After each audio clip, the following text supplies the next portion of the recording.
Yo, what is going on, guys? Mike from Mike Talk Sports here. So the Lakers just made a move for Rui Hachimura, sending Kendrick Nunn and a couple of second-round picks.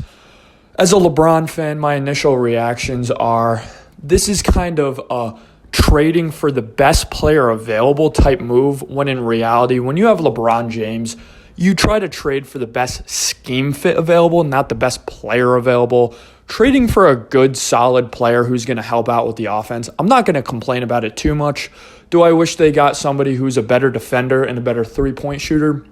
Absolutely, but Rui Hachimura is a good player. Coming out of the draft, I kind of compared his ceiling to a prime Rudy Gay, where he could be a really good fringe all-star player on a sub 500 team, kind of a fringe 500 team, and you look at that team and you go, the only reason they're even semi-relevant is because of Rudy Gay. If you take Rudy Gay off that team, they're the worst team in the league. When in reality, you take Rudy Gay off those teams and they become slightly better. If not, they just kind of stay the same. That's kind of how I've always viewed Rui Hachimura's ceiling. His game is kind of stuck in the early 2010s, late 2000s in terms of his offensive play style. He's more of that prime Melo. I'm going to get the ball on the wing. I'm going to try to shoot mid-range jump shots. I'm going to mix in the three ball once in a while. Pretty good around the rim.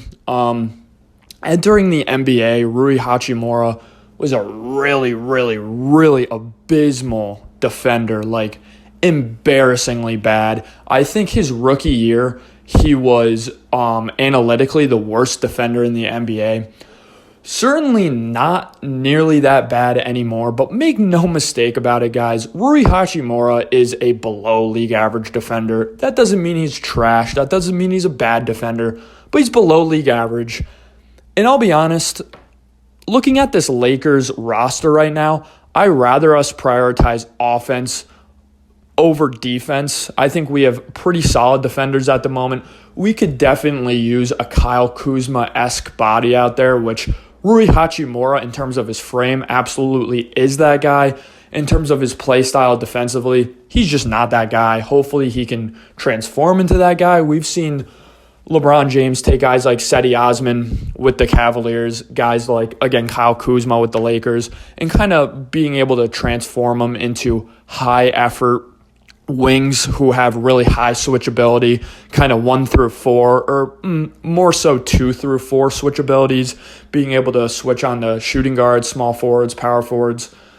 But yeah, Rui Hachimura, he's going to add a much-needed offensive spark to this Lakers team. At the moment, I think he's going to start coming off the bench. I think he's going to pair really well with Russell Westbrook coming off the bench with that bench unit. I think pretty soon, though, 10 games in, 12 games in, they're going to transition him to the starting lineup. I think they kind of have to. I think this poses a very interesting question looking at their late game lineups, not even their starting lineups necessarily. Those don't even really matter with the Lakers.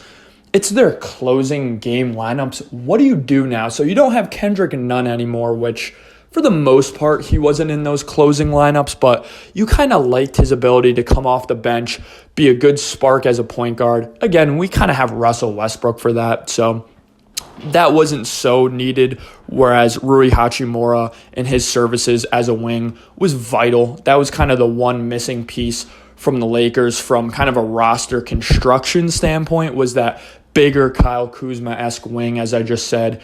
But I think Rui Hachimura is probably going to be in the closing 5 for this team. I think down the stretch, you're probably going to have Austin Reeves in there guarding ones. Obviously, he's a shooting guard, small forward on offense. I think you'll probably have him in at the 1 for closing lineups, playing defense on ones.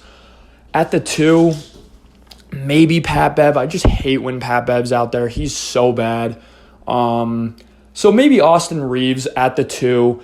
Russell Westbrook at the 1, LeBron at the 3, Rui Hachimura at the 4, and Anthony Davis at the 5.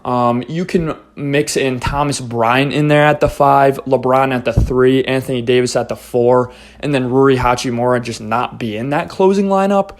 or you can have kind of a death lineup of kind of the opposite of what the small ball era and the Golden State Warriors would suggest. I think LeBron and these Lakers, especially on that championship run, of course, they use Anthony Davis at the 5, but a lot of the time, JaVale McGee, Anthony Davis out there, LeBron, I mean, that's a physically imposing unit with decent shooters around them. You could get away with kind of the lack of paint area in space. So I would be really, really interested to see Thomas Bryant, a guy who can stretch the floor, a good mid-range shooter, a good three-point shooter, play that 5. Anthony Davis slide over to the 4. I know he likes that. Anthony Davis is kind of soft, doesn't like playing the 5, even though he's an incredible 5, whatever. LeBron at the point, but kind of playing the 3 or 2 on defense. LeBron, he's still a great defender at this point in his career, but I think he might struggle a little bit keeping up with guards on the perimeter on a consistent 38, 40-minute-a-game basis come playoff time. That's not ideal. Again, Rui Hachimura in there. Maybe Russell Westbrook in there, but with that lineup, just no shooting. I think you need Austin Reeves in there if you're going to have that big lineup. But big Lakers news, guys. Rui Hachimura to the Lakers. I like the move. Overall, I'd probably give it a B-. I'm hovering around a B- to a B. I'm not thrilled with the move. It probably doesn't take us over the top, but it's a good move. I'm happy with it.